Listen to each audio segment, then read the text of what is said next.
Howdy Beans, and welcome back to another exciting, heroic, super epic episode of the Howdy Beans podcast. I'm your host, Luke the Howdy Bean. Hope you're doing well. Hope you're all good.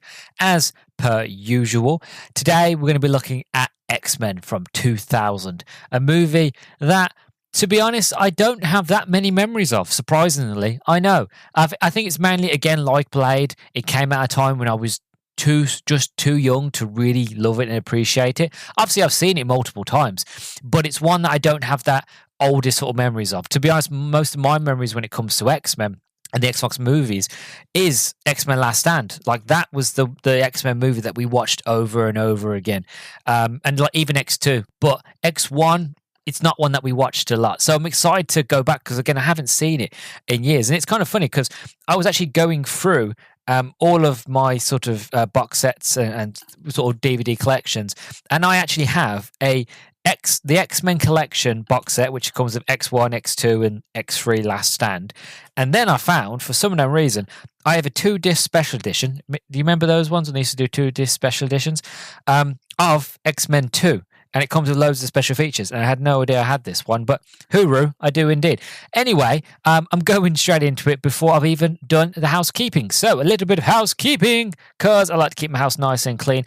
There are times when I do wish I had superpowers where I could just easily snap my fingers or be like extend my arms or have like some sort of like way of just teleporting all my rubbish and whatever from one dimension to another, but sadly I don't. So I'm going to need your help. And you can do that by, if you are listening to this on YouTube, don't forget to like, comment, and subscribe.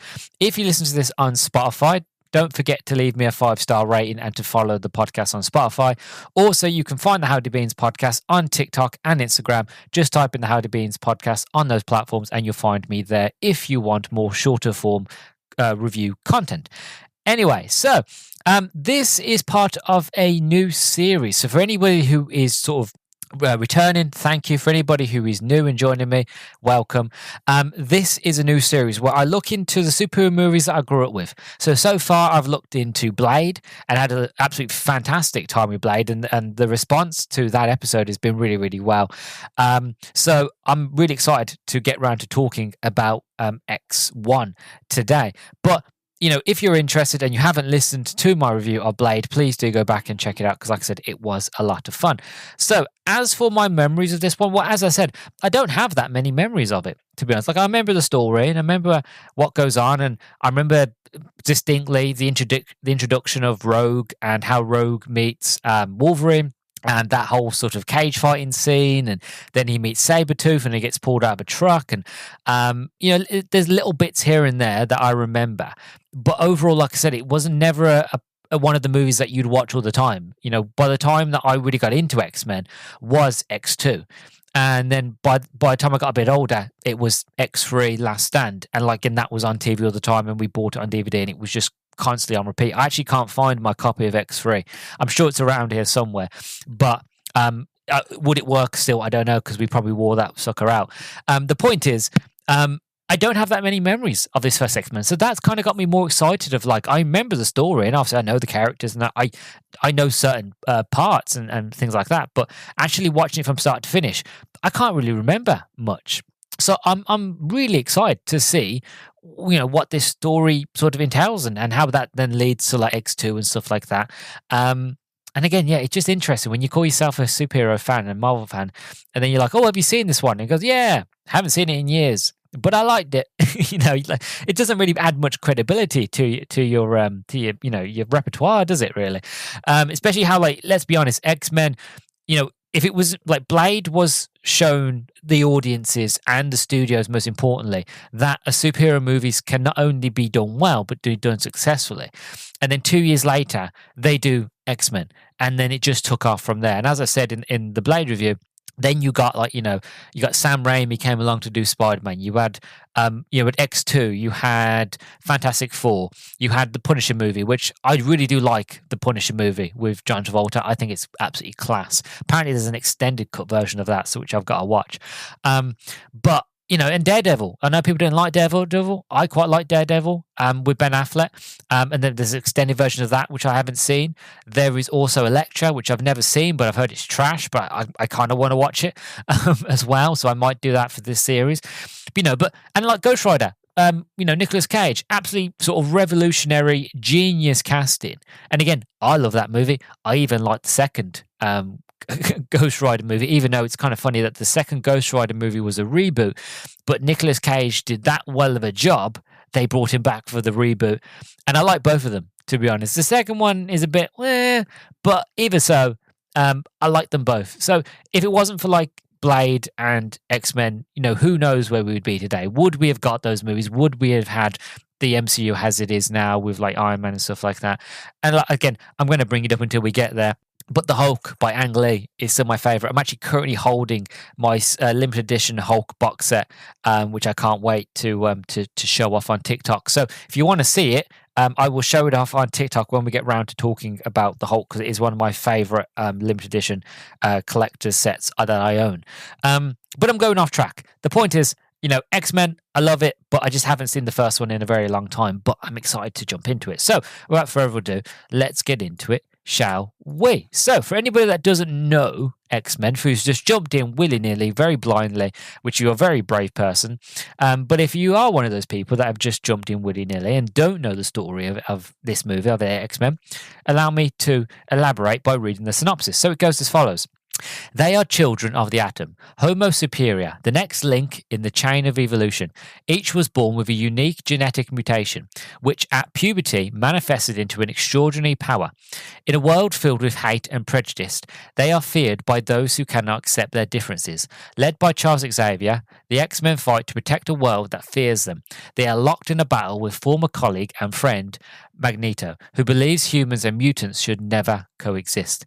So that is a synopsis for this movie. As for the star-studded cast, so it's kind of funny looking back on the cast now, because like a lot of them are very high name actors and are absolutely brilliant.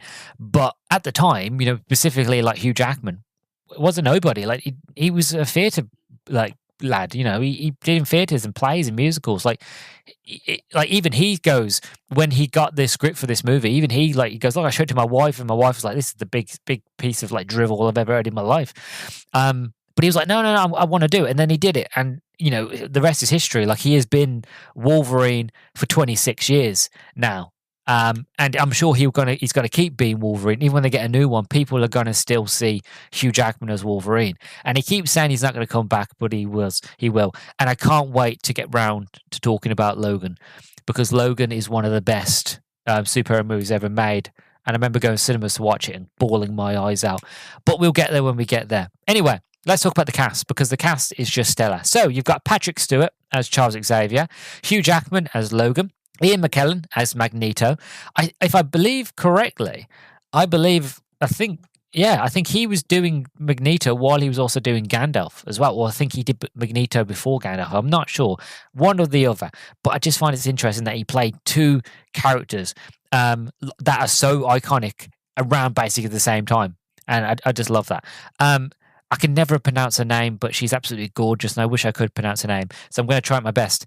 Famke Janssen as Jean Grey, James Marston as Cyclops, Halle Berry as Storm, Anna Paquin as Rogue, Tyler Mane as Sabretooth, Ray Park as Toad. You might also know Ray Park as playing Darth Maul in The Phantom Menace. Rebecca Romke as Mystique. Is it Romji? Is it Romji? Anyway, Bruce Davison as Senator Kelly, Matthew Sharp as Henry Gyrich, Rona Sketter as Magneto's mother, Brett Morris as young Magneto, Sean Roberts as Rogue's boyfriend, and John Nellis as Rogue's father. So that is your cast. As for the production, so I'm going to split this up as I always do in development, because there's a lot to say about the development of this movie, as there would be, because like the X-Men, if you know the X-Men, they are huge. Like the roster is it's magnificent, and that's just for the X-Men. You're not even talking about Magneto and the villains and the people that they face as well. So there's a lot to talk about there. Then we're going to talk about casting, then filming, then design and visuals, because that bit's really, really important, right?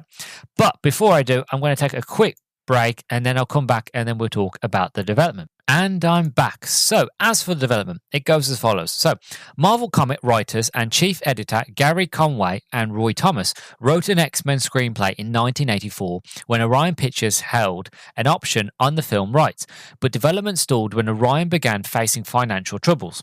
Throughout 1989 and 1990, Stan Lee and Chris Claremont were in discussions with Carloco Pictures for an X-Men film adaptation, with James Cameron as producer and Kathleen Bigelow directing. A James Cameron X-Men movie.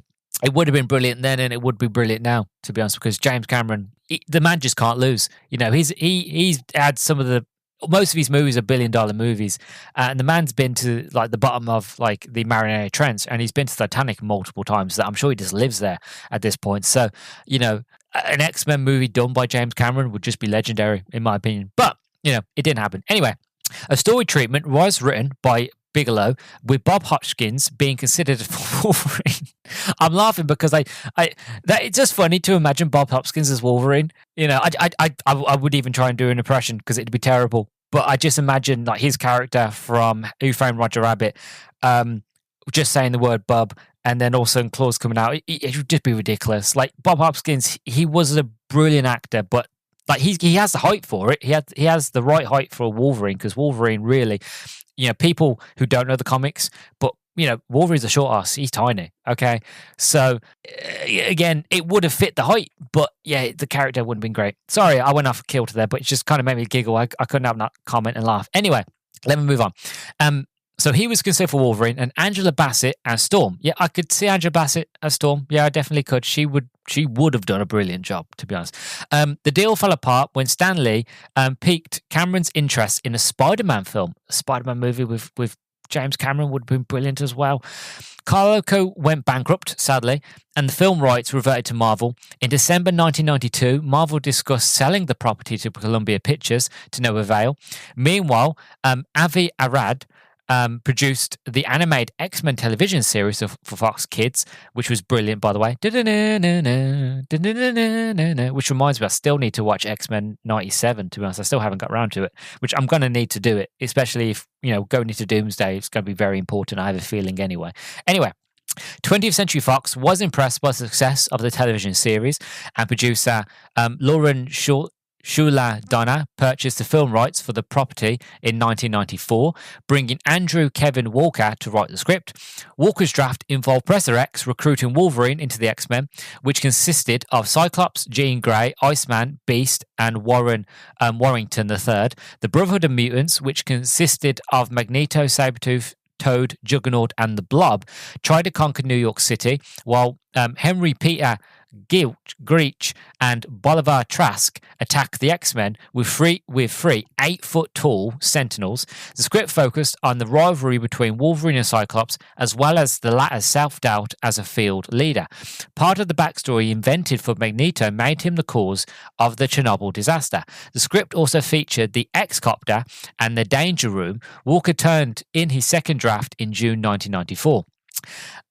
Lita Kalogridz was brought on for a subsequent rewrite in 1995. An early script kept the idea of Magneto turning Manhattan into a mutant homeland, while another hinged on a romance between Wolverine and Storm, which again I completely see. Michael Chabon had pitched a 6-page film treatment to Fox in 1996. It featured heavily on character development between Wolverine and Jubilee, and included Professor X, Cyclops, Jean Grey, Nightcrawler, Beast, Iceman, and Storm. Under Chabon's plan, the villains would not have been introduced until the second movie. No, that wouldn't have worked. It wouldn't have, because you need the villains. Like, you can't do an X-Men. Like, again, I get it, X-Men, you know, there's a lot of characters. You want to do a lot of character work, a lot of the character development. But if you've got no villain or somebody for them to face, then it's not really a superhero movie. It's not really a movie. It's more just like superhero people that just talk to each other, which is good, but at the same stage, it's more of a comic. That you can do that in a graphic novel, but when you watch a movie, that's kind of not the point. Also, my lady Jubilee, she just can't catch a break. That character has been in so many X-Men movies, or cut out so many X-Men movies, but sidelined.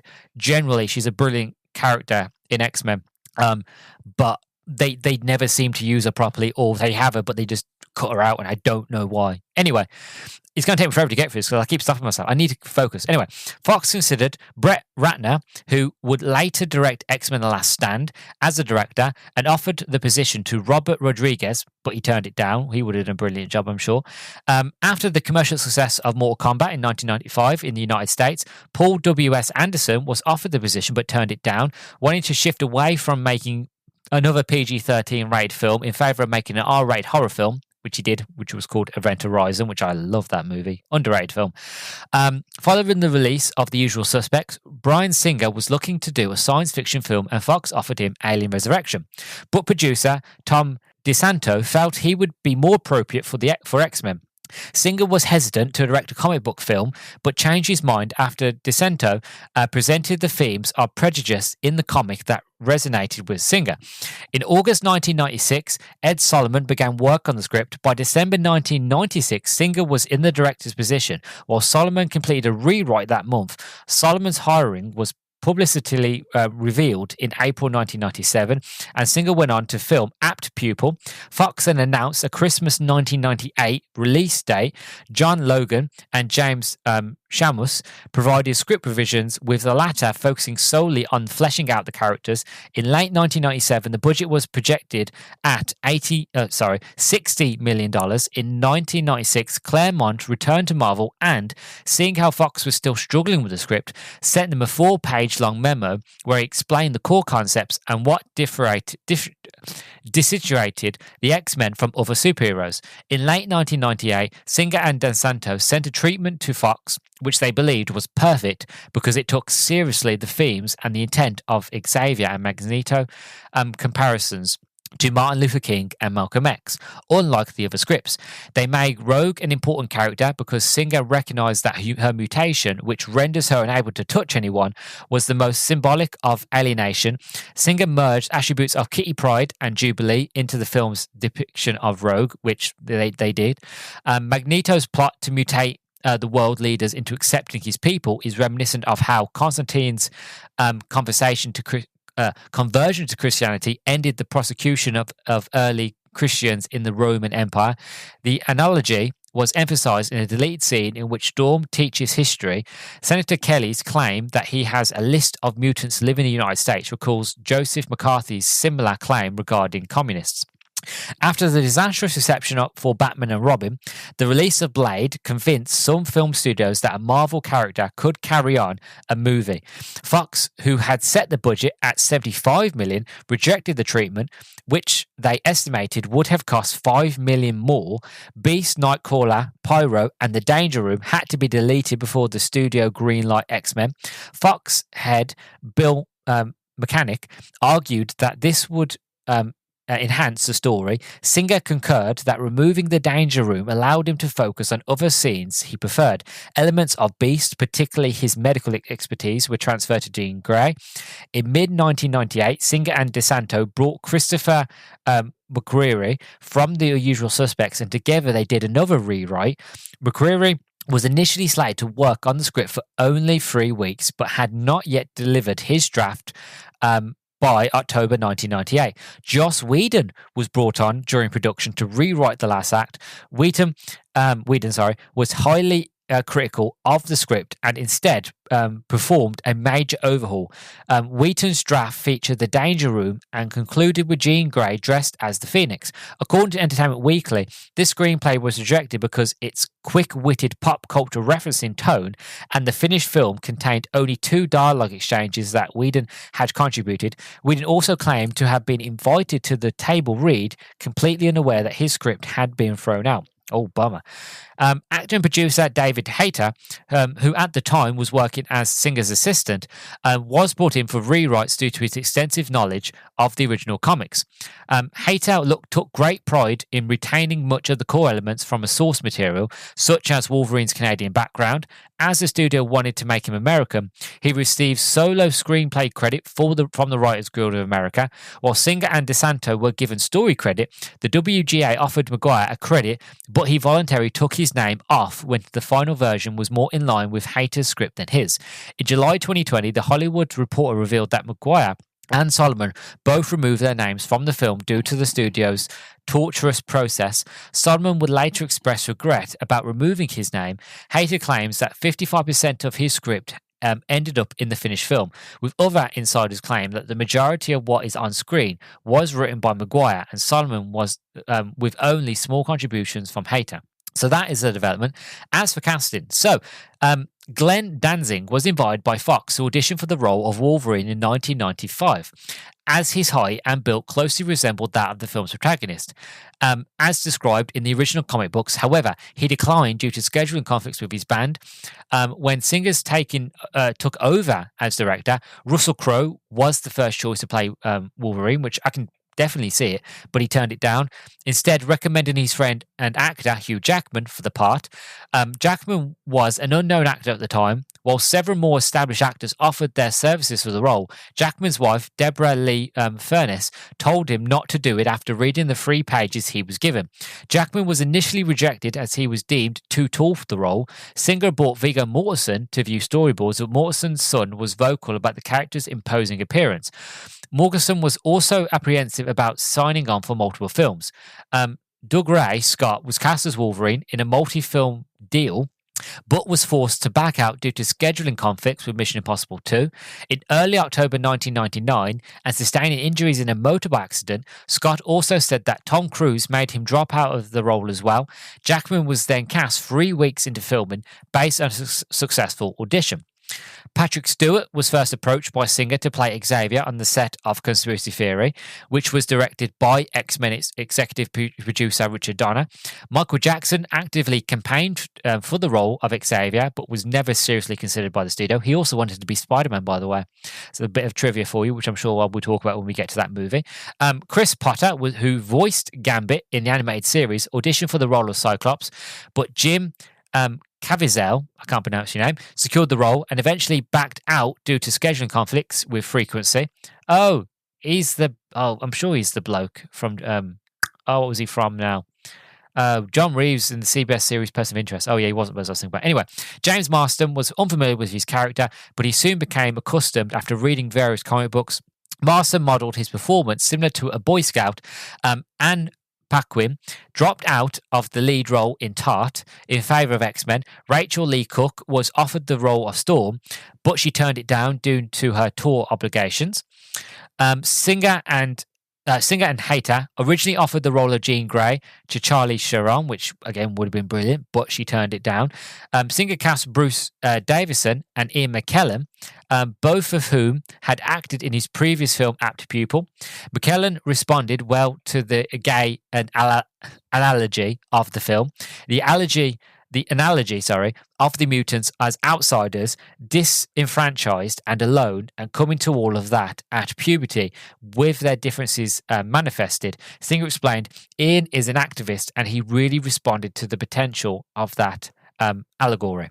So that is your casting. As for filming, so the original start date was mid-1999, with the release date set for Christmas 2000, but Fox moved X-Men to June. Steven Spielberg had been scheduled to film Minority Report for release in June 2000, but he had chosen to film AI instead, Artificial Intelligence, for Fox needed a film to fill the void. This meant that Singer had to finish X-Men 6 months ahead of schedule. Although filming had been pushed back, the release date was then moved to July the 14th.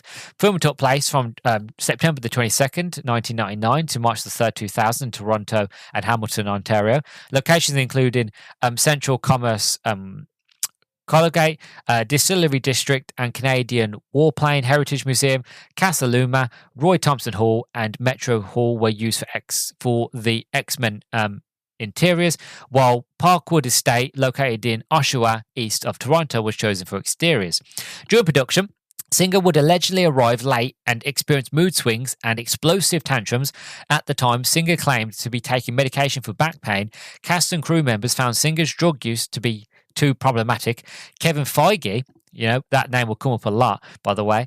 The film's associate producer was flown on set to ensure that Singer was kept in line. Singer was also accused of giving small roles to younger actors and minors to exchange for sex. A source for Pyro, actor Alex Burton, says Burton was told the role was created for him by Singer and Mark Collins, a director. Burton was also flown from Los Angeles to Toronto for filming, an unusual occurrence for an actor with a minor role. Several sources close to the Hollywood Reporter claimed that story meetings were unprofessional, even by eccentric auteur standards, with Singer allegedly bringing young guys who were not involved with the project to the meetings. Singer also banned the comics on set, and Feige had to sneak them in for the actors to understand their roles. Jesus. Anyway, moving on quickly. So now we've got the most important part, design and visual effects. So the filmmakers decided not to replicate the X-Men costumes as seen in the comic book. Stan Lee and Chris Claremont supported their decision. Claremont joked, brightly colored spandex skin-tight costumes in a comic book look great because they're pictures. You put them on real people and it's like disturbing. Producer co-writer Tom DeSanto had been supportive of using the blue and yellow color scheme of the comics, but came to conclude that they would not work on screen. To acknowledge the fan complaints, Singer added Cyclops line, which would you prefer? Yellow spandex. When Wolverine complains about wearing their uniforms during filming, Singer noted that durable black leather made more sense for the X-Men to wear as protective clothing, and Shula Donna added that the costumes helped them blend into the night. The black leather outfits were inspired by The Matrix, as studio executive felt it would help for the film's success. Which, yes and no, really. It's what they're mostly remembered for, the weird, tight, latex, like not spandex, but the really tight leathers. Again, I never questioned it when I was younger, but, you're looking back, you're like, yeah, I get it. Yeah, that's what they're mostly remembered for. Anyway, Oakley Inc. provided the red lens glass worn by Cyclops, a customized version of the company's own X-Metal Juliet. Wolverine's claws required no cast of Hugh Jackman's hands and were built so he could easily put them on and take them off for safety reasons. Production had insisted that they would be attached at all times on a full prosthetic sleeve, but designer Gordon Smith refused to do it. Production also insisted on real metal blades, which Smith also refused to do, making injection molded plaster blades instead. Hundreds of pairs were built for Jackman and his stunt doubles. Rebecca Romijn wore 110 individual silicone prosthetics on her body to portray Mystique. Only the edges were glued. The rest was self-sticking. The prosthetics were built flat and wrapped around her body. They were initially colored with food coloring and needed additional makeup or paint. The original agreed to and test design was to color her skin with cosmetic grade food coloring as well as, but at the last minute, Bryan Singer insisted on painting her skin to look opaque, as in the comic book, which added 6 hours to the time needed to apply Romji's makeup, making the ordeal very difficult for her. There were also no facilities provided to exhaust paint fumes during one of Canada's colder winters. Romji rejected. I had almost no contact with the rest of the cast. I was making a different movie from everyone else. It was hell. In the late 1990s, computer-generated imagery was becoming more commonly used. Singer visited the sets of Star Wars Episode 1, Phantom Menace, and Titanic to understand practical and digital effects. Filming had started without a special effects company hired. Digital Domain, CineSite, Rhythm and Hughes Studios, Hammerhead Productions, Mattel World Digital, and Core and Pop were all hired in December 1999. Visual effects supervisor Mike Fink admitted to have been dissatisfied with his work on X-Men in 2003, despite nearly being nominated for an Academy Award, which is kind of crazy to think that you have a movie like the X-Men where they've all got superpowers, they've all got different unique powers, which is the whole point of the X-Men and sort of mutants and stuff like that, and not have a special effects team or company or whatever on the standby, ready to go. You know what I mean? It's a bit strange. Like reading through this, it kind of feels like things were just a little bit hodgepodge at times, But anyway, I've got a little bit left. Anyway, so Digital Domain's technical director, Sean S. Cunningham, and lead composer, Class Henk, Moped, Bruce Davison, into a liquid figure for Kelly's mutation scene. Cunningham said there were many digital layers: water without reflection, water with murkiness, skin with and without highlights, skin with goo in it. When rendered together, it took 39 hours per frame. They considered showing Kelly's internal organs during the transformation, but that seemed too gruesome, according to Cunningham. So that's the scene basically where the senator has been turned into like a mutant, and he comes out of the ocean as a blob, and he slowly starts to mutate back into a fully formed sort of man. But yeah, reading through those sort of production notes, which again, just do my research, putting things together. But when you finally read it all as one, you quickly realize that, yeah, development was a bit hodgepodge, which is a shame to see and shame to read, really, because the X-Men is such an amazing and incredible movie. And it was one of those films like Blade that really jettisoned the series to where we are today, and like the following movies, that it's just a bit weird how like they had no real cohesion. It was just like, yeah, we're making a movie, and it's gonna have the X-Men. It's gonna be great. I'm like, okay, yeah, and it was, but still, it's like it's a bit strange. But it's, for me, what makes X-Men, it's the cast. The cast is what makes it, and that's why we keep coming back to this wonderful film. So I've been talking long enough. I'm going to go off now and watch the X-Men, and when we come back, I'm going to talk about first impressions, the story, the music, production, art, and stuff like that, and then a bit of trivia to wrap things up nicely. So I'll see you all in the flashes of flashes.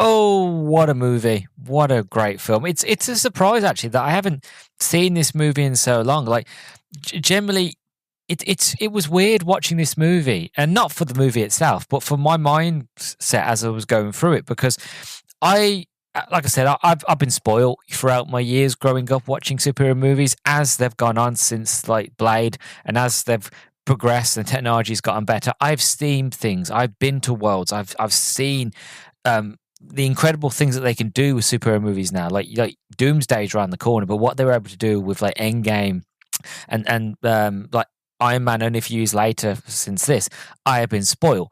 That being said, it is still incredibly impressive to watch this movie and to see what they were able to achieve in 1999, circa 2000 when this movie came out. And it to still be incredible, to sit there and go, yes, I know it is like the sort of beginnings of the start of X-Men, really, because obviously we've had loads more X-Men since this. But this being this being the beginning and where they began, you're like, oh, wow, actually, this is really, really good. And you can see as to why it took off and why it did so well, and why, they went off and they made X2, and why X2 was so big and so loved and so grand, because they just took what worked and went off from it. And it feels like a comic book movie. It doesn't feel like as you would expect, a lot of these sort of movies, or a lot of modern sort of superhero movies do this, where they try to sort of pander down to sort of the average going audience. Like normally you get like a superhero movie and they're not made, they're made for the fans, but they're not overly made for the fans. They're mostly made so that everybody can enjoy them, everybody knows what's going on.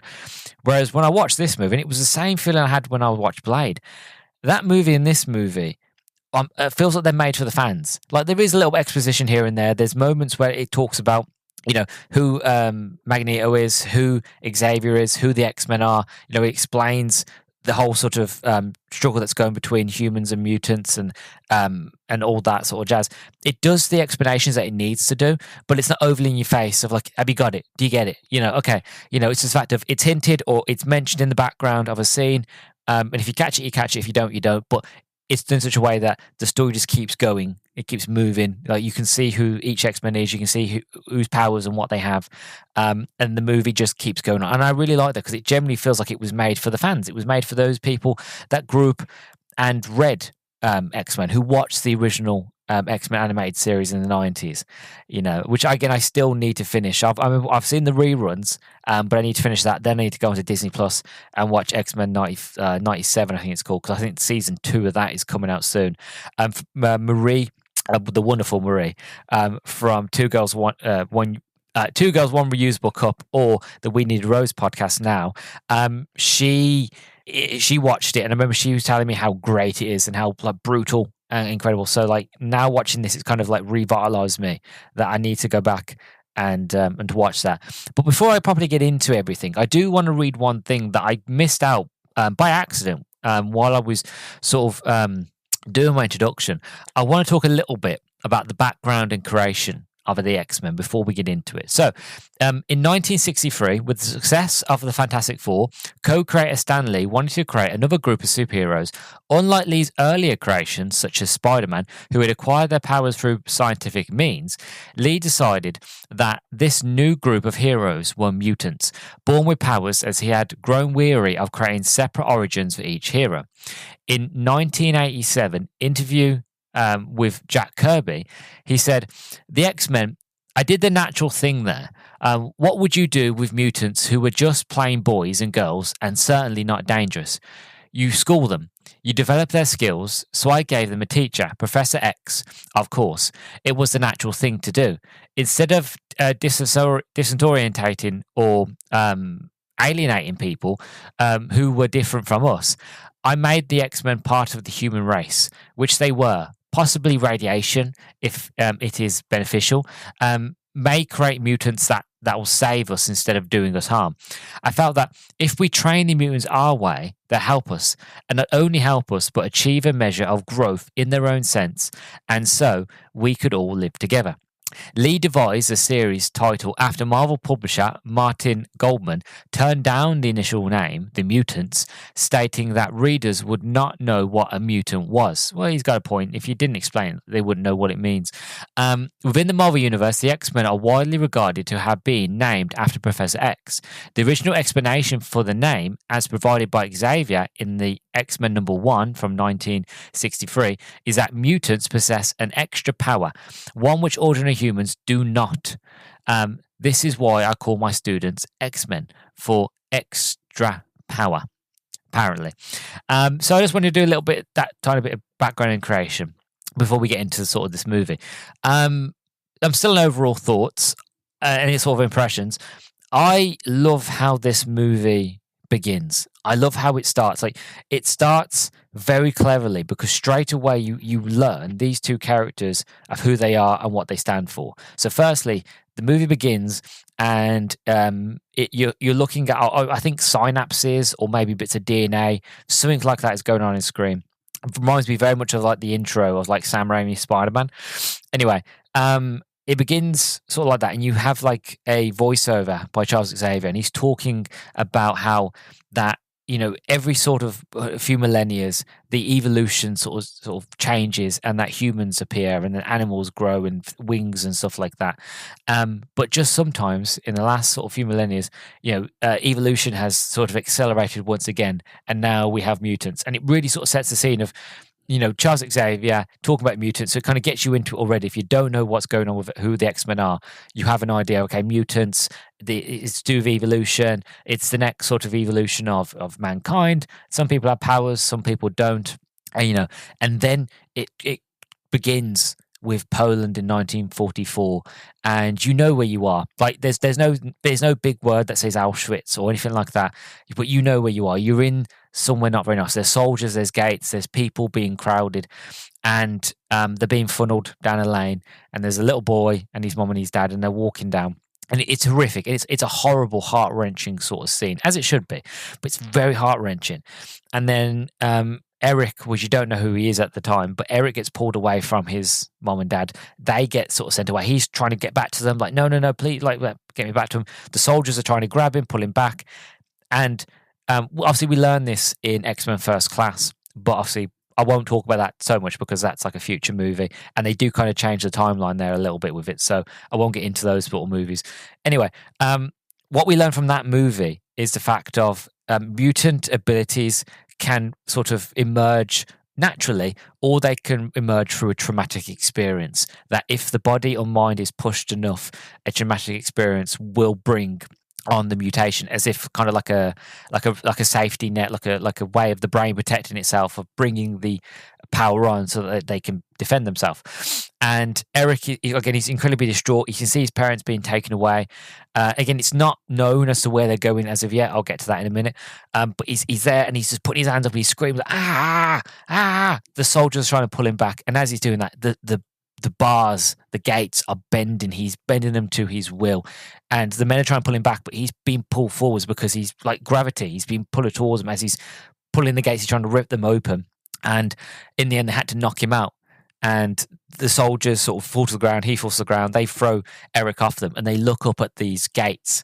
And you see the gates and they're all twisted and gnarled, like he's literally just bent them. And then the camera goes forwards and pans up and you see a chimney. And I won't go into the explanation, but they've gone to sort of most likely a gas chamber. And then that's sort of Eric's that's really Magneto's origin, really. And you can see it really sets up as to why you can understand as to why he hates humanity so much, because he has seen the worst side of humanity, and even shown halfway through the movie, he looks at his wrist and they have the numbers that were tattooed onto the Jewish people. So Eric has seen the worst and he survived the worst. And you can see as to why he doesn't like humanity. And that is that's not just crucial for the character of Magneto, but it's crucial for the movie. For anybody who's never watched X-Men or doesn't know what X-Men are, you understand straight away. Oh, I understand as to why he hates mutants. Why he hates humans. Why he feels like, as a mutant, that this is his new race and we're going to do something better. That we're going to be better than humans because the humans, all they do is destroy things and we would be better. And obviously Charles Xavier is on the other side of the coin of like, no, Eric, don't. Like, you've got to give us a chance. There is grace in their failings. They're not all evil. They're not all bad. And you can see Eric is like, well, look, they're trying to do a ban on us, so we're all going to have to be numbered and tattooed. I've seen that, Charles. I have seen that for myself. I'm not letting that happen again to our people. And obviously he's talking about mutants. And obviously Charles is trying to talk him out of it. And it's a brilliant dynamic. It really, really is. And the casting of Ian McKellen and Patrick Stewart as these two characters, like, will ever be some of the best casting ever, because they just work. Because, Patrick Stewart as Charles Xavier is brilliant. Then, you have Magneto, Ian McKellen as, as Eric. He's so good. It's just, you watch it, you just watch them both. And like, I could happily watch them play chess for 2 hours and just talking about philosophy, and I'd be fully engaged and interested. You know what I mean? Like, I would happily let them talk, because they never, like, it's one of those, you can tell there's an old friendship there, that like they do have respect for each other and they do have a love for each other, because if you know your history with them, they are friends, or they were, or at least Charles still sees Eric as a friend. But it's that thing of like, keep your friends close but your enemies closer sort of thing. So even though that Charles is constantly trying to reach out to his friend and be like, remember the good times, help me, don't be against me. And you can see how Eric, he wants to, and as the movies go on, you do see that, like, he wants to, but he's like, no, it's like, you don't understand, Charles. Like, I see where you're coming from, but they will never accept us. And Charles is like, yeah, but they won't accept us if you keep doing what you're doing. Help me help you by showing humans that mutants aren't as evil, as bad, because that's the whole point of this movie, really, is that the whole sort of story revolves around one senator, I think his name's Senator Kelly. He's trying to pass a bill in Congress to basically put all mutants on a list, because he's trying to say that there are mutants that can phase through walls and that can invade people's privacy. There's mutants that can read people's minds. There's mutants that have got powers that is more dangerous than a handgun. And we license guns, so why should we license these mutants and stuff like that? And again, it's this. But the thing is with X-Men, what you've got to remember, and it will come up a lot when we talk about not just this movie, but the other X-Men movies, is the fact of one of the reasons why, and I feel like I'm right with this, but I'm not 100%, but one of the reasons why the X-Men was created, and why the reason why you actually find this in a lot of comic books as well, is that with the X-Men, there was a lot of a cultural divide at the time. There was a lot of civil rights. There was a lot of things going on during the 60s, during the 70s, when the X-Men was first being sort of thought of and created. And there were a lot of things in the world where certain people, were seen as lesser, and it was one of those where, Jack Kirby and Stan Lee came together and wanted to tell a story where to show that. There's a lot of it in comic books as well. There's a lot of characters in comic books where if you look at their origins and you look at when they were created, they are a reflection of the time. And I feel like, again, this is my interpretation. I feel like X-Men was not only a way to explain what's going on, but to also show how meaningless it is. How you have, not everybody, you can't paint everybody with the same brush at the end of the day. And it deals with rights. It deals with, who should be allowed to do what and when and that sort of thing. And it's all very political. But the X-Men are. There are very political characters and stories. And I haven't read X-Men in a number of years. I've read the big stories like House of M and things like that, but I haven't read, loads of sort of issues of the X-Men. So it possibly has changed now, but that's sort of the sort of idea and crux behind X-Men, really. It's that sort of difference and fighting against the difference. And, just because you're a mutant doesn't mean you can't also, be a good person. Not all mutants are evil, and even the ones that you do paint as evil aren't evil. They're just misunderstood at the end of the day. I haven't bestly explained that. I'm sure there's better people online who's properly explained it. And I'm sure if you go online and do your research, you'd probably better get a better example. But that's just like a brief sort of example. But I do love this movie. It is one of those films that you watch it is just an absolute joy and surprise that they were able to do this in sort of the 1999 2000s, that they're able to sort of pull it off. And going sort of back to the story, because I'm not going to do a beat for beat with this film, but as it goes through, obviously you're introduced to Rogue, you're introduced to Storm, you're introduced to Cyclops, Jean Grey, who eventually becomes the Phoenix, but not just yet. And obviously Logan, Wolverine, Hugh Jackman. It's kind of interesting seeing Hugh Jackman, because one of the things I'm looking forward about doing this series is following Hugh Jackman through as playing Logan, as playing the Wolverine, going through these movies, then going to X-Men Origins, then go Wolverine, then go into the Wolverine, then eventually sort of go into X-Men Days of Future Past, then Logan. And yeah, so I'm excited to go through that sort of journey with him. And it's interesting seeing him, how he looks so young, how young sort of Hugh Grant. It's not Hugh Grant. That would have been an interesting version, wouldn't it? Hugh Grant as hey bub. That was terrible. That was a really bad Hugh Grant impression. When Hugh Grant is in movies, he does a lot of stuttering, and like he was just known for being that very stuttering sort of person in movies. That's what I was trying to do, but it didn't work. Anyway, moving on. The point is I'm trying to make is the fact of, how young and like versatile Hugh Jackman is in this movie. And you sit there and you go, yeah, he was perfect casting. Like, granted, he's not a short ass, he's not tiny as like Wolverine is meant to be, but you believe it. You see him with the mutton chops and the claws and the way he's acting and his mannerisms. You're like, yeah, no, instantly. That's Wolverine. And I'm not just saying that because I grew up with him, and whenever I think of Wolverine, I think Hugh Jackman. Generally, as you see him, you're like, yeah, no, I can see the casting. I can see the cogs ticking as to why they chose him to play Wolverine, because he plays the role so well. Like Robert Downey Jr. plays Tony Stark. People forget that Iron Man, before Iron Man, wasn't a really big character in Marvel. He was more like a background character. He wasn't like at the forefront as he is now. And then Robert Downey Jr. comes out of nowhere, puts on the suit, plays Tony Stark, Iron Man, so flawlessly that Iron Man is now become sort of front and center in a lot of stories. Not just in the movies, but in the comics as well. And whenever people think of Tony Stark, they think of Robert Downey Jr. because the role was so well. And again, it's the same with Ryan Reynolds and Deadpool. You think of Ryan Reynolds, you think of Deadpool. It's one of those where it's like some people are just born to play certain characters. And it's the same with Hugh Jackman. He was born to play the Wolverine.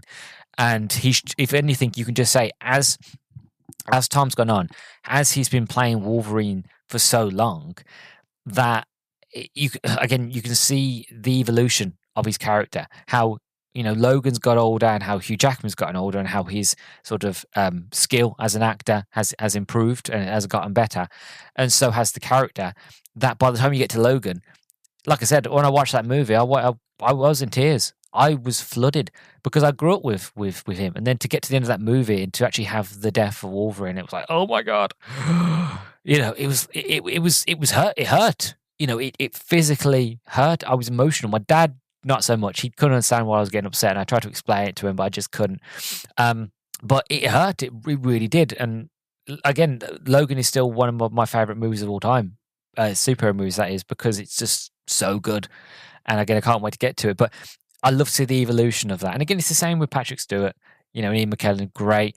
The character like Storm as well.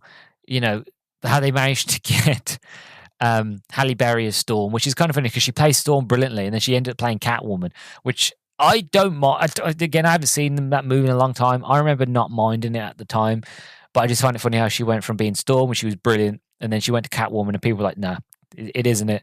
But we'll get there when we get there. Trust me. But yeah, Fema as Jean Grey, again, brilliant. James Marsden, Cyclops. The only real issue that I have, and again, it's not really an issue, it's me mostly just being a bit nitpicky, and I get it. It's the first movie, and they've got a story they want to tell, and they've got characters they want to focus on. Again, the main focus of this story is Rogue and Logan, and sort of their relationship together, and how their meeting, and how sort of how Logan was the only person when Rogue ran away who was able to catch up with her, see her, and convince her to come back. After she was because again, Rogue has got Rogue is incredibly powerful mutant in the comics. She is super strong. She can fly. She's also, if you touch her, she can sort of take your life essence from you. Like they really nerfed her, which I know is saying a lot considering what she can do in the movie, but they really nerfed her in the comic books. I mean, not in the comic books, in the movie. But she's a very lonely character, and she is very lonely in her powers, to be honest. Like, you can't touch anybody, you can't have any physical contact, which means, as humans, we love physical contact, we love a cuddle, we love a hug, and she can't do that. And it's very lonely for her. And again, she's a teenager. She's lived all her life as a normie, and now that she's a mutant, and now she has this power where she can't touch anybody and love and feel anybody, she feels alone. And then it makes sense why she meets Logan, who, again, same sort of thing. He is a loner. He doesn't know who he is because of the experiments that happened to him when he was going through the X-Force, which, again, we'll find about that in sort of X2. But when he became like Project X, and he was being experimented on, the adamantium being put onto his skeleton, he doesn't remember it anymore. So he doesn't know who he is. He's a loner. He's literally just been going from day to day, place to place, fighting his way, drinking, just, living his life as best as he can. So, he's a survivor. He's a Wolverine, So it was perfect that they two meet together. So it was the sort of rogue, the new sort of recluse, the person that didn't have anybody, and the loner, to come together to really kind of get Rogue to be like, no, stay. This place is really good. Like, I think he even says for give the nerds a second chance, that sort of thing. And it works well because as you watch X2 and X Last Stand, their sort of relationship becomes sort of important. Even though with X3 they kind of push Rogue to the side. But as I was saying, my real sort of negative with this movie, because I don't think I actually mentioned it, is the fact of, this is what happens when you get into talking about superheroes. I go in tandems, as I did with Blade.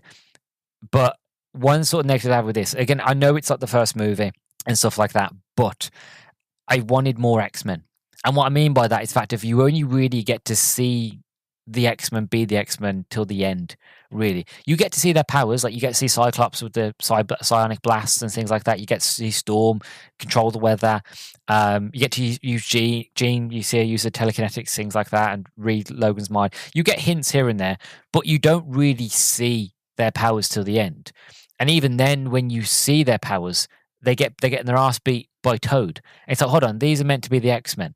You know what I mean? They're meant to be the best of the best in terms of mutants and fighting against other mutants. So, I know maybe it was limitations of budget, maybe it was limitations of the story or whatever, but it just felt like the fact of, these are the guys, you know what I mean? These are the ones that are meant to save the day. Like, yeah, they do, and they have those cool moments. Like again, Cyclops gets knocked over, knocked down. Like they take his glasses off. He's like, "Oh, I'm stuck. I can't open my eyes." It's like, oh god, no. Cyclops is so good. Like I'm going to mention this a few times in the next few movies. But they did James Marsden's Cyclops so dirty in these movies, especially the last movie, because they kill him off like pretty much at the beginning of the film. But I'm glad that he's managed to come back now for Doomsday. And they're going to do him justice. I hope so anyway. I've got my fingers crossed. From what I've seen from the small little tease that they showed, that he goes full on Cyblast. So fingers crossed we get to see a proper Cyclops, and we get to see James Marsden, because he's brilliant at Cyclops. So he doesn't get a lot. He mostly just stands there and stares at Logan as Logan tries to hit on Jean. You know what I mean? Like he's like a jock. He doesn't do much. He's like, no, I want a bit more. And that's the thing, is like, again, Storm has a really cool moment where, she has a really cool line where she goes, "You know what happens to a toad when it's struck by lightning?" And then she basically goes, "Same as everything else when it's struck by lightning," and electric shocks him. Like, brilliant. I love that. And she does it to Sabretooth as well. Sabretooth gets up and tries to strangle her. Lightning bolt. Psh, great. Love it. But I just wish there was a bit more of powers. You see more of Mystique, more of Wolverine, and even I'd say more of like Magneto and Charles and Rogue use their powers. But like Cyclops, psi abilities, yes, but he feels like a bit of a pushover. Like he gets knocked down and he gets his glasses taken off him too much. I'm like, no, I get it, because he is really powerful. You kind of have to take him out. But at the same stage, it's the fact of don't do him dirty so much. It's a shame with Jean. Like, I know that she's just getting into it, and obviously we don't really see her get into the X-Force, but sort of the Phoenix Force until the end of the next movie. But I'm like, I'm just like, I want a bit more. So that's my only real sort of gripe. But again, it's still impressive. It's the visuals are still impressive. The story is still good. The characters are still good. They are well written. Like I said, it feels like a superhero movie. It feels like it's straight out of the comic books. There are certain scenes in this movie where you could sit there and go, that feels straight out of the comic books. You could freeze frame that, draw it, and it would look like a frame in a comic book. So there are moments like that where you're like, okay, that works, I like that works. But just me personally, I just wish there was a bit more of the abilities, a bit more of the powers. And again, you get hints here and there. Like Bob, you get to see Bobby use his ice powers, Iceman, a little bit, and you obviously Pyro. You get to see him make a little fireball. And some of the other kids, like you get to see Kitty Pryde. Kitty Pryde's in this, obviously a different actress than what we got in the third movie, but she goes through the walls. Jubilee is there as well. But again, as I've said many times, they really do Jubilee dirty, because they always have her in the background, but they never use her, even though she's a brilliant character, and her powers are amazing as well. But yeah, so I love it. I generally really, really enjoy it. And I like the story. I love the idea that you have Magneto. He's already got the Brotherhood. He's already sort of set up. He's got his own little evil sort of cave on this island. He's got Sabretooth. He's got Toad. He's got Mystique. So he's got his little band of merry men. And I love the idea that they want to take the Senator, turn him into a mutant.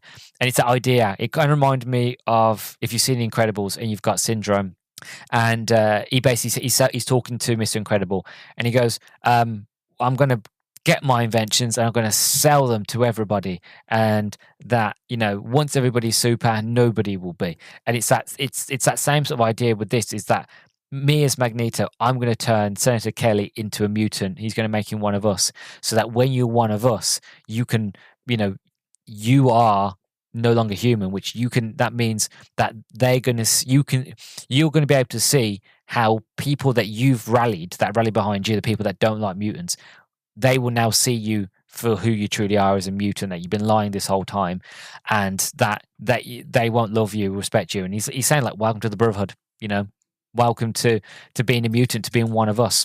And I love that. I do. I think that is a brilliant idea, because you're basically taking your enemy and you're making your enemy one of you. And then when the people start to see, when like Senator Kelly, like he mutates and turns into like this like stretchy goo monster, and goes up on the beach and goes from being a lump of goo to normal, people go, that's Senator Kelly, and they see he's a mutant. All those people that went against him see him for who he is now, who he now is, or who they would assume has always been, because they don't know what Magneto's done to him. And sees that he's actually a mutant and that he was full of shit, basically, and that just brings down that wall. So I love that. I love how they're looking for Rogue. Originally, the idea is that they're looking for Wolverine because they want to use his powers. It turns out it wasn't Wolverine and his healing factor. It was Rogue they was after, and that they didn't want to change humans into mutants. They wanted to kill anybody that wasn't mutant, which I would imagine that's what they wanted to use Rogue's power, because Rogue's ability would be amplified, then spread out, and anybody who wasn't a mutant would get killed. Now, I don't know how it would differentiate between human and mutant, like it's radiation, but it's also got Rogue's power amplifying it. So how they would be able to differentiate between who's a mutant and who's not a mutant is a different one. But again, it's semantics. It's a superhero movie. Like, it's one of those, like, you just don't got to think too deep into it. You just enjoy it for what it is. But apart from that, like I said, I really, really love it. Like, the production's great. I don't really like the leather suits, but to be honest, they didn't really like them either, and eventually they got rid of them. And like for the later X-Men movies, they did pretty much go to original sort of costumes from the comic books, because like the spandex is a little bit silly, but they still kind of improved the suits, shall we say, as sort of the X-Men movies went on. But these early ones, not so much. The leather, no, I don't really like it. And I do kind of like the joke that Logan makes in this, when he's on about, he's like, leather, you're like a biker gang. And Cyclops goes, would you prefer spandex? So I'm like, yeah, so it's a little on the nose, but I get why they changed it. But me being like a superhero fan, I would prefer them to be somewhat sort of closer to the, like, a bit more authentic, a bit closer to the original source material.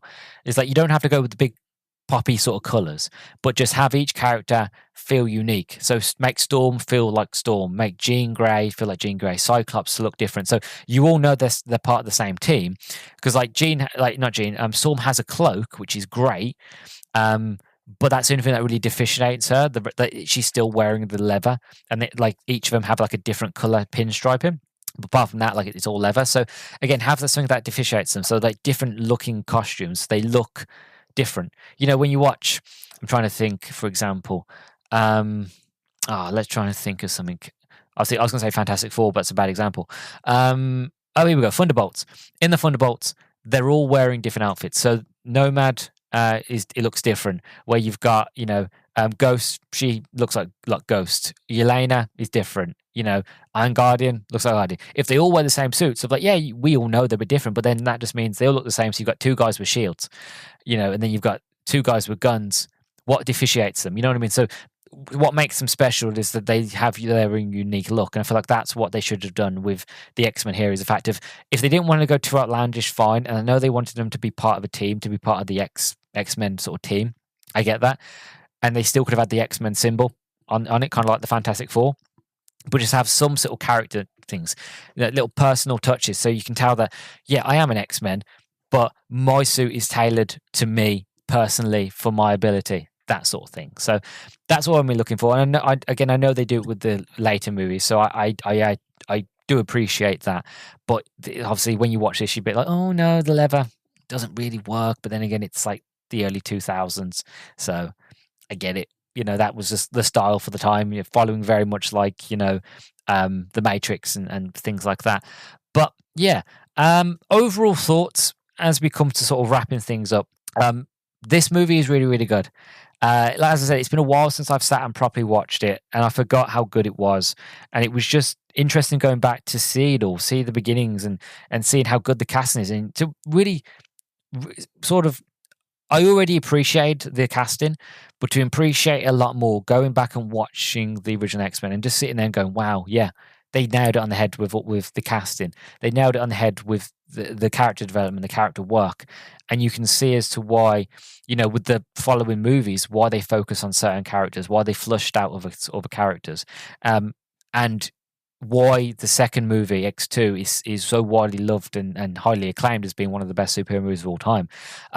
Because the casting's so well in this one that they were able to expand on the characters, and the actors was able, because now that you've already defined who the X-Men are and who the Brotherhood are, by the time you get to X2, you can just expand that more, but also giving the characters more time to flush them out. So you give the actors more time to play, and they can use their powers a lot more. You get to see a lot more what's going on. And obviously where that movie ends is where you've got X-Men Last Stand, X3, and where that movie goes, and that leads into obviously what would come next.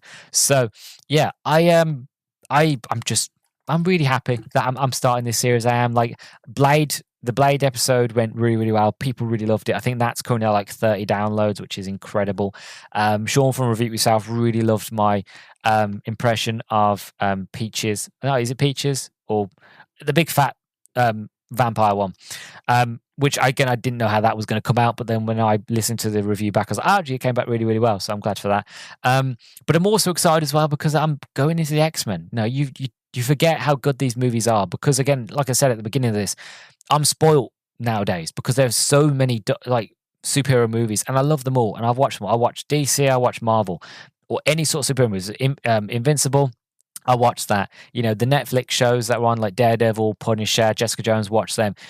The stuff that's on Disney Plus now, watch it all. I watch the animated stuff, What If, Marvel Zombies, anything superhero related, Marvel, DC, I'm there, I'm watching it, right? But because I'm so sport for choice now, it's one of those where it's a fact of you tend to forget where it all began. And so you don't tend to watch the older stuff. And it's one of those going back and watching Blade, watching the X-Men, and like after the next time that we do this, it'll be Sam Raimi's Spider-Man, which again, I haven't seen the first Spider-Man movie in a very, very long time. It's going to be one of those of like, oh God, see, this is what I'm missing. This is what I grew up with. So it's just pure nostalgia for me. It's pure nostalgia, but like, this is why I'm a nerd. This is why I got into these movies, So going from Blade to X-Men to Spider-Man, back then it sounded crazy. Like this is something that we get. And if little young me at the time knew what these movies that were all separate, none of them was sort of same universe. They were all their own thing. What that would eventually lead to with the MCU and where it would go. And then all the movies that came after, I'm like, chef's kiss. I can't wait. So yeah, I love this movie. I really did. And I'm excited for X2, to be honest. I don't know when that one's going to come up because I think probably Daredevil, Punisher, and like obviously Sam Raimi Spider-Man.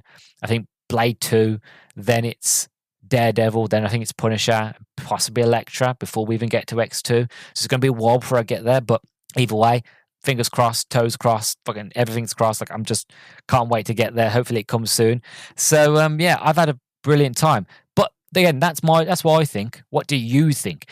Do you like X-Men? Do you prefer X2? Do you prefer X3? Do you prefer X-Men First Class? Sorry, and like those movies, like that came extra Days to Future Past and X-Men Apocalypse and Dark Phoenix, which we don't talk about. What's your favorite Wolverine movie? Do you like the Wolverine? Do you like X-Men Origins Wolverine, which was meant to be a brand new series, by the way, if you didn't know? That was meant to be a series of, we're going to do Logan, we're going to do Wolverine, then we're going to do Cyclops, and then we're going to do Xavier. That was the plan, but because that movie it wasn't terrible, but didn't do very well, they decided to go on with First Class and do something completely different. But what is your favorite X-Men movie? What do you think of this one? Do you like it? Do you have many memories of it? Again, let me know in the comment section on YouTube or on Spotify or on TikTok. Just let me know there. And so thank you very much for listening. If you like this and you want to hear more, then don't forget to like, comment, and subscribe if you listen on YouTube. If you listen on Spotify, don't forget to give me a 5-star rating and to follow the podcast on Spotify. Also, if you want to hear more from me, a lot more sort of shorter form content reviews and things like that, then make sure to follow me on Instagram and TikTok at howdybeans_pod or just the Howdy Beans podcast. Either way, type that in and you'll find me on those platforms. And so I've been your host, Luke the Howdy Bean. It's been an absolute honor and pleasure to talk to you today about the X-Men. Oh God, wait, hold on. Sort of rewind, reverse it. I've just realized I haven't done the trivia. I got so caught up into that sort of rhythm that you get into when you podcast, where you get so comfortable, you just get into sort of this flow state that I forgot to do the trivia. So I'm going to jump this trivia in now. before we end things. So, Hugh Jackman took ice cold showers every morning of filming in order to help get into character. This tradition started when jumping into the shower at 5 a.m. before realizing there was no hot water. Shocked awake but not wanting to wake his sleeping wife, he gritted his teeth and bore it before realizing that this mindset, wanting to scream and lash out at something but having to hold it in, was the mentality that Wolverine is in constantly. He then made cold showers his Wolverine preparation routine for each movie featuring the character. That's some commitment, that is. Absolutely love it. Shortly after accepting the role of Magneto, Sir Ian McKellen was offered the role of Gandalf in The Lord of the Rings, which originally he had to decline. He spoke to director Bryan Singer about his interest in making The Lord of the Rings, and Singer agreed to rearrange this movie's shooting schedule so that McKellen would finish his scenes by the end of 1999, freeing him up to travel to New Zealand in January 2000, where The Lord of the Rings had been in production since October 1999.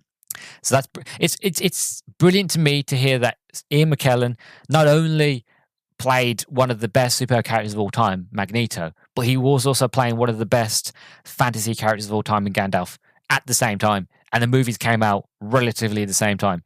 It's just so good. Ian McKellen, just chef's kiss. Neither Sir Patrick Stewart nor Sir Ian McKellen knew how to play chess during filming. A chess master came in to teach them. That's interesting. You wouldn't think it on screen. In order to keep her look a secret, Rebecca Mungie had to sit in an isolated, windowless room when not required for shooting. She says, I had almost no contact with the rest of the cast. It was like I was making a different movie from everyone else. It was hell. Oh, poor woman. Most of the eye effects was achieved by actors and actresses wearing special contact lenses. The cast found these lenses uncomfortable and dangerous to wear. Rebecca could only wear her Mystique lenses for 1 hour at a time and had only 10% vision. Tyler Mane kept his saber-tooth lenses in for too long and ended up temporarily blinded for a day. Halle Berry wore her opaque white Storm lenses only once, found them unbearable and insisted she had CGI for her eyes. To be honest, I get they wanted to do the practical effects, but if you're losing your vision and if you wear them too long, it becomes dangerous and you become blinded for the day. Is it really worth it? You know, and if not, it's one of those things like if they can do it in post in terms of CGI as they did for Storm, and if it works, and it does work, you can't tell it's well, I couldn't tell anyway. People might be able to, but you can't tell it's CGI, and it works. Then why not do that? So it'd be interesting to see when I get to X2 if they just like we just carried on with doing sort of the CGI because it was just better for our for the actors. Anyway, to celebrate her last day on set, Rebecca brought in a bottle of tequila, which she gave to her fellow cast and crew during a break in filming. Unfortunately, that day she happened to be filming the Wolverine and Mystique fight scene, and she threw up blue-coloured vomit from the chemicals in her makeup all over Hugh Jackman. Oh, poor Hugh. Wolverine's dog tags are the standard issue issued by the Canadian military. Many of the X-Men from the comics who don't have major roles in this movie appear as minor characters in the school. Among them are Jubilee. Where are we? So the Asian American girl wearing a yellow jacket, hoop earrings with sunglasses above her forehead. Shadowcat, also known as Kitty Pryde. Colossus, Iceman, aka Bobby Drake, and Pyro. Kitty, Iceman, Pyro have major roles in the sequels, although Kitty and Pyro both change actors for later movies. So that is the trivia. So yeah, I do apologize. I almost missed out. One of my most favorite parts of doing this podcast is the trivia. So I do apologize about that. But rest assured, we got there in the end. But thank you very much for listening. It's been an absolute honor and pleasure as always. I'm your host, Luke the Elder Bean, and I will catch you all in the next one. Bye-bye.